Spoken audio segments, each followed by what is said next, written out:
So this next guy coming up, man, he's a businessman, a mogul. Definitely get in touch with him if you're trying to make some moves. He's been doing comedy for 10 freaking years. One of my best friends got me into this game. Funny as fuck. Give it up for Forbes Shannon, everybody. I said what I said. I'd rather be famous instead. I let all that get to my head. I don't care, I paint the town red. Bitch, I said what I said. I'd rather be famous instead. I let... Alright, dude, he asked me for my fucking walk-up, and it wasn't Doja Cat. I can fucking tell you. Come play the Improv. They'll be, shut up. You can't hear him, but he's talking shit back there. Yeah, all right, so I wasn't going to talk about this, but one more time for Joseph Marino. Fucking great stuff. Judge Judy.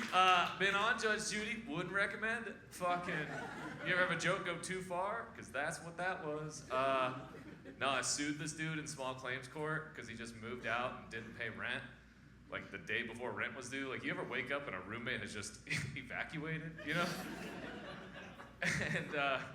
And I remember he took we had Christmas lights because we were in college, and we had Christmas lights around the living room, and he took those, and I remember that was the thing that really fucking pissed me off. I was like, so I'm calling him, but he's blocked me. It's like, I know where he works, you know? So I just walk in, and I'm standing there waiting, and this like a fucking hitman in this mod pizza, you know? The manager comes up. He's like, can I help you? I was like, I'm here for Michael. He's like, Michael, get out here! You know? I see him poke his little head out, and I fucking hop the counter, right? Like, I chase him through the kitchen, you know? He's like, don't hurt me. I was like, I'm not Batman, dude. Like, I just want rent. And he's like, sue me. And I was like, give me your forwarding address. And he did. So I sue him in small claims court, and then I get this letter in the mail on Judge Judy letterhead, you know? It's got a phone number. I call it. This woman knows everything about me, you know? She's like, we have interns that scan court dockets. We think you'd be a great fit for the show. And I'm like, young in my 20s. I'm doing anything for fame. I was like, let's fucking send it, dude.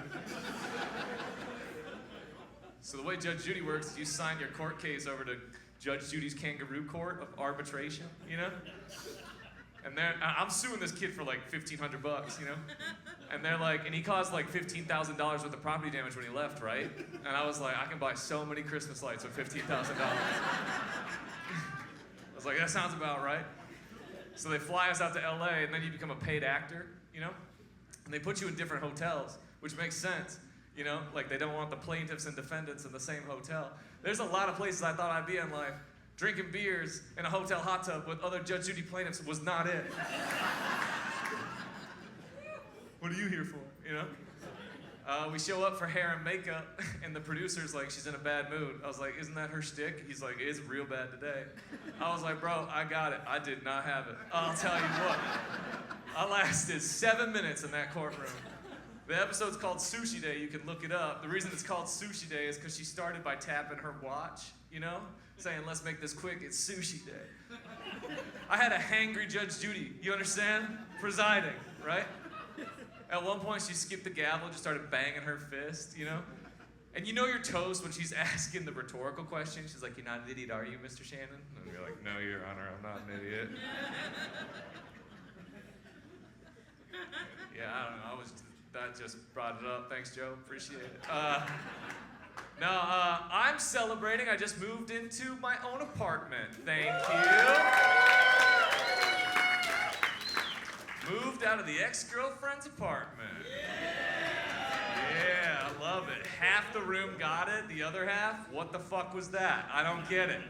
You took one look at me and you're like, she probably broke up with him. Like, that's fucked up, dude. I mean, I get it. I know what I look like. I have mirrors, you know? I'm a Tempe 6. Like, Scottsdale 5, you know? But I'm funny and I wear a blazer, so I'm a 10, you know? My ex was a model, humble brag, and we were at the bar. I said, I'll take the tab, and the bartender said, you two are together? It's like, yo, dude, I'm right here. Like, that's crazy. Early in our relationship, I heard her talking to her friend on the phone. She's like, he's so nice, he always opens the door, he's so funny. And then I heard her continue, and she goes, and I don't even care about looks. It's like, yo, I'm right here. The fuck? The final straw was I was trying to remember this childhood TV show, and I was talking to her. I was like, "You remember that one show when we were kids?" And she just cut me off. She went, "Caillou?" I'm right here. You're bald, so you get away with it. Yeah. Yeah. That was fucked up. Now I tell jokes to make her sound really funny. That's also fucked up. Yeah. No, I learned a lot living with a woman. Learned a lot. The first thing that I learned living with a woman is she's there all the time. To be fair, I don't know what I thought was gonna happen, but I didn't know that every time she texted me, "I'm coming home," it meant to our apartment. You know what I mean? The second thing, all right, well, fuck you, all right? Those apartments in downtown Phoenix get real small. And the second thing I learned living with a woman is that her dog becomes your dog. To be fair, loved the dog. I really did. That dog had no idea how big he was, you know? Every time he walked into the living room, it was like Godzilla walking into Tokyo, right? Walks past the coffee table, fuck your laptop, right? When she was there, he played his part. You know, when she wasn't there, he's what I assume having an angsty stepson is like. I'm walking him, I'm like, "Go potty." He's like, "You're not my real dad." It's like, bro.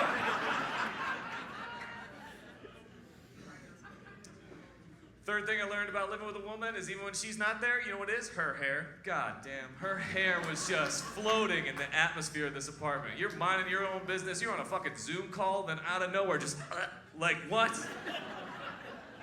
That's true. No, I woke up one morning with one of her hairs wrapped so tightly around my balls that my stomach hurt. I looked down, I was like, I'm gonna need to cut myself out of this shit. I can't really complain though, because I'm a hairy dude, not up here, just everywhere else. And, you know, we went grocery shopping one time and I bought shampoo and she's like, "Don't you want body wash?" I was like, "For what?" Like, you put body wash on a dog or you just shampoo the whole thing? I mean, let's be honest, you know?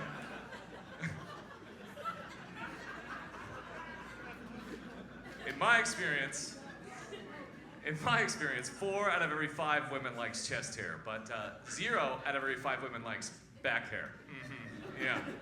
And that's just a survey of the 5 women I've slept with. So, to ask my high school date to prom, I shaved prom ? Into my chest hair.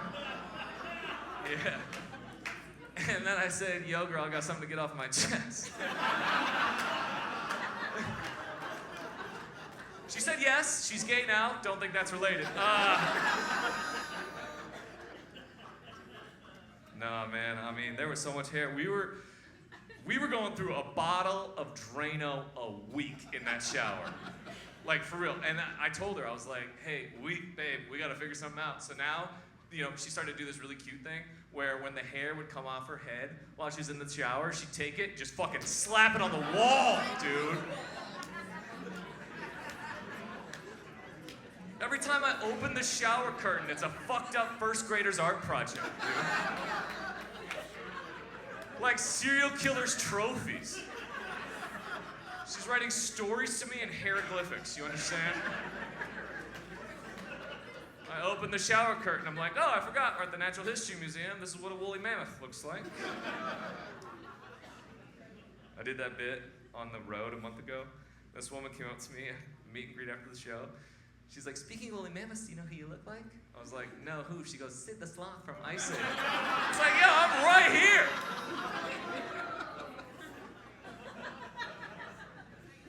Nah, man, roommates are crazy. Speaking of roommates, Rashad Armstrong, one more time for Rashad Armstrong. That's enough. All right, come on. All right, yeah. No, I'm just kidding. I lived with Rashad for 6 years. He's one of my best friends. It took me forever to convince him to do stand-up. And now I'm gonna fucking roast him. All right, so check this out.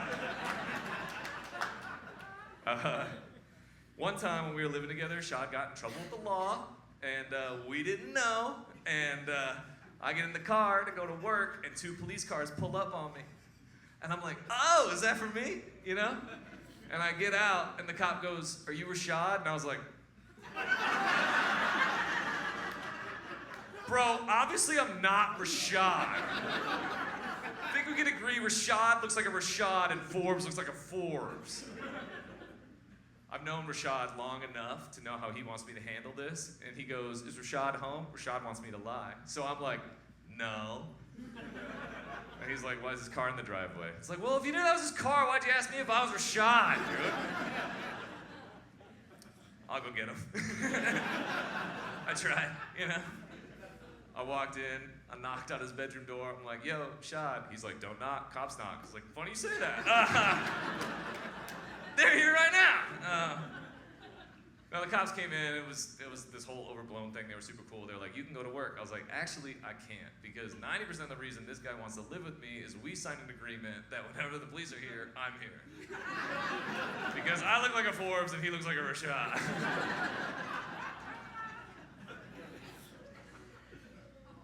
We lived together during COVID. That's like what I imagine solitary confinement is like. Although, like, solitary confinement might be better, you know? Because you have this whole guy, he's like, I already have asthma, I can't get COVID. It's like, shut the fuck up, dude. And then, of course, the George Floyd thing happened, and we decided we were gonna go to a march. And he's like, hey, what do we bring to the march? And I was like, believe it or not, I'm also very new to the civil rights movement.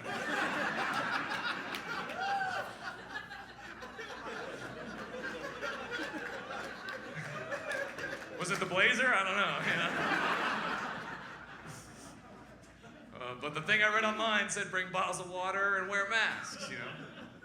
So we decide on a meeting point. He goes with his friends. I go with 7 white women, as you do when you go to a civil rights march. And we get to the meeting point. Shad jumps on my back, and I can tell it's Shad because I can recognize his voice, but also I know the smell, you know, right? And the 7 white women I was with start losing their shit. They're freaking out, and I got angry. I was like, hey, you're the reason we're doing this march, okay? It's your prejudice. A black guy jumps on my back. You think he's hurting me. You should be ashamed of yourselves. We're best friends. Then I turned to Rashad to apologize to him, and this motherfucker's wearing a ski mask, dude. I was like, what are you doing? He's like, you said wear a mask. I was like, you can't possibly think.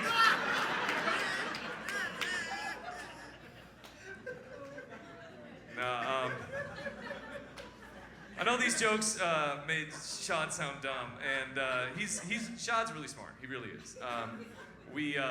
We got robbed one time. It's a whole bit. I'm not gonna get into it, but we got robbed one time, and then he had this genius idea. He's like, let's go get a pit bull, you know? Because we don't want to get robbed again. And then when we walk in, he's like, let's make sure it's the oldest one they got, you know? Because he's like, we don't need a 15-year commitment. And I was like, that's right.